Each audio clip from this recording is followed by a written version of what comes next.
वसा जनसेवेचा. काय श्लोक आहे मित्रा, काहीतरी बचाव कार्य पाठवा. तेव्हा एकेका महिन्याची लेकरं येतं, तेव्हा एकेका दीड महिन्याची लेकरं आहेत, काहीतरी बचाव कार्य पाठवा. गाडी डायरेक्ट याच्यात घातलेली आहे, नदीमध्ये घातलेली आहे, गुजरातून यायला लागली. काहीतरी बचाव कार्य पाठवा. 40 लोक आहेत, चौकून पाणी आहे मित्रांनो.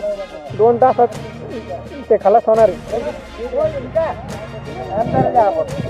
भांगर साहेबाला टाका व्हिडिओ, भांगर साहेबाला, आपल्या बबनराव साहेबाला टाका, राहुल भैया.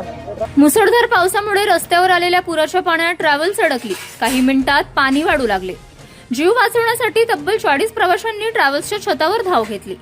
चोहीकडे अथांग पाणी आणि डोळ्यासमोर मृत्यू. अशा थरारक परिस्थितीत केंद्रीय आयुष मंत्री तथा बुलढाणा जिल्ह्याचे खासदार प्रतापराव जाधव यांच्या तत्पर प्रयत्नांमुळे यंत्रणा युद्धपातळीवर हल्ली आणि 40 प्रवाशांचे प्राण वाचल्याची माहिती समोर आली आहे.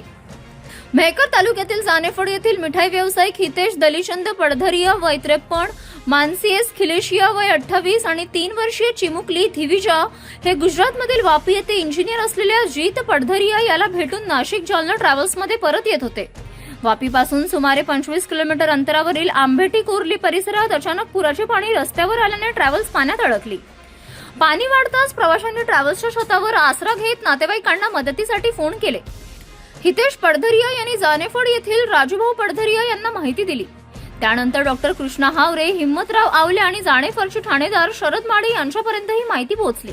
माजी आमदार डॉक्टर संजय रायमुलकर यांनीही वरिष्ठ स्तरावर संपर्क साधला. घटनेची माहिती केंद्रीय मंत्री प्रतापराव जाधव यांच्यापर्यंत पोहोचताच त्यांचे स्वीय सहाय्यक राहुल सोळंकी व गोपाल टिके यांच्या माध्यमातून संबंधित यंत्रणेशी तातडीने समन्वय साधण्यात आला. त्यानंतर गुजरातमधील बचाव यंत्रणा सक्रिय झाली आणि चॉपरच्या मदतीने पुरात अडकलेल्या सर्व 40 प्रवाशांना सुखरूप बाहेर काढण्यात आल्याचे सांगण्यात आले. जानेफळच्या तिघांसह सर्व प्रवासी सुखरूप असल्याचे समजताच पडधरिया कुटुंबाने सुटकेचा निश्वास सोडत केंद्रीय मंत्री प्रतापराव जाधव यांच्या मनापासून आभार मानले.